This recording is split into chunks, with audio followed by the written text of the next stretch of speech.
নমস্কার। Pregnant mother brain চ্যানেলে সবাইকে স্বাগত। আপনি যখন প্রেগনেন্ট হন তখন আপনার মনের মধ্যে অনেক প্রশ্ন আসে যে কোন খাবারগুলি খাবো, কোন খাবারগুলি খাওয়া উচিত নয়, কিভাবে বসবো, কোন দিকে শোবো, বাঁ দিকে শোবো না ডান দিকে শোবো, সারাদিনে বেবির মুভমেন্ট কতবার হয়, ঘরে কোন কোন কাজগুলি করা উচিত নয়, কতদিন পর্যন্ত মিসক্যারেজের ভয় থাকে। এই সমস্ত বিষয় নিয়ে আপনাদের সাথে ডিটেলসে আলোচনা করব। সবথেকে ইম্পর্টেন্ট যে প্রশ্ন সেটি হলো মিসক্যারেজের রিস্ক কত সপ্তাহ পর্যন্ত সবথেকে বেশি থাকে। প্রেগনেন্সির শুরুর 6 সপ্তাহ পর্যন্ত মিসক্যারেজের রিস্ক সবথেকে বেশি থাকে, কেননা এই সময় বেবি তৈরি হয়, তখন বেবির হার্টবিটও শুরু হয়নি। আর এই সময় বেবি যদি ঠিকভাবে বাঁধতে না পারে, তা যে কোনো কারণেই হোক, মানে বাচ্চাদানির মধ্যে যদি কোনো খারাপ থাকে বা হরমোনের কিছু কমি থাকে বা জেনেটিক অ্যাবনর্মালিটি থাকে, তা যে কোনো কারণেই হোক না কেন প্রেগনেন্সির শুরুর 6 সপ্তাহ পর্যন্ত মিসক্যারেজের চান্স সব থেকে বেশি থাকে। মানে এই সময় 25% মিসক্যারেজের রিস্ক থাকে। এরপর 10% মিসক্যারেজের রিস্ক থাকে। মানে আপনার 12 সপ্তাহ হয়ে যাওয়ার পর, মানে পুরো 3 মাস কমপ্লিট হয়ে গেলে 4 মাসের পর থেকে আপনার মিসক্যারেজের রিস্ক থাকে 5%। এরপর যে প্রশ্নটি আসে মনে, সেটি হলো কোন খাবারগুলি খাবো। মানে আপনি প্রেগনেন্সির সময় সমস্ত রকমের হেলদি খাবার খেতে পারেন।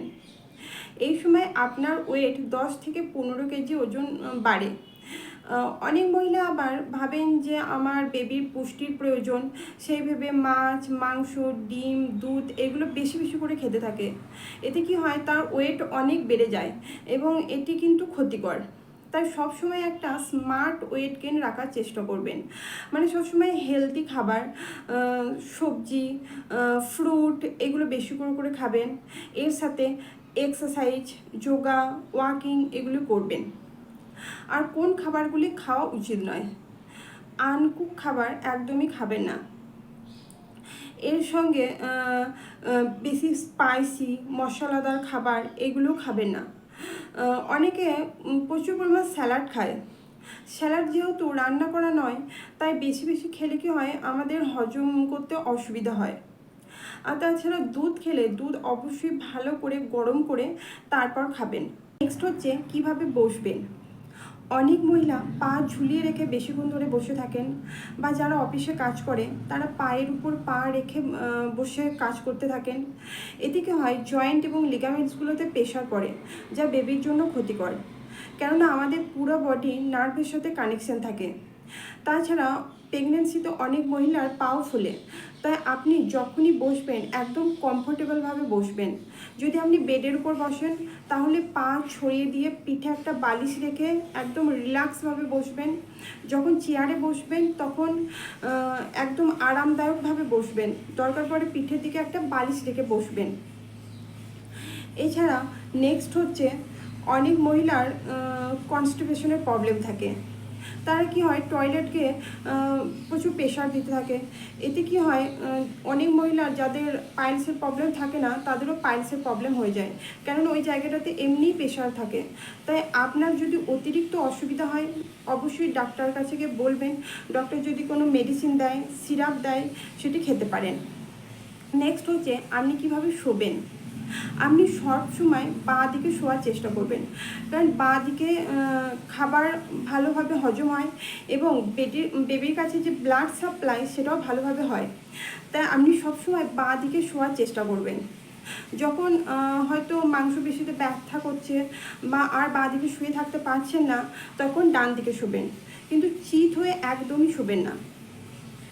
নেক্সট হচ্ছে ঘরের কোন কোন কাজগুলি করা উচিত নয়।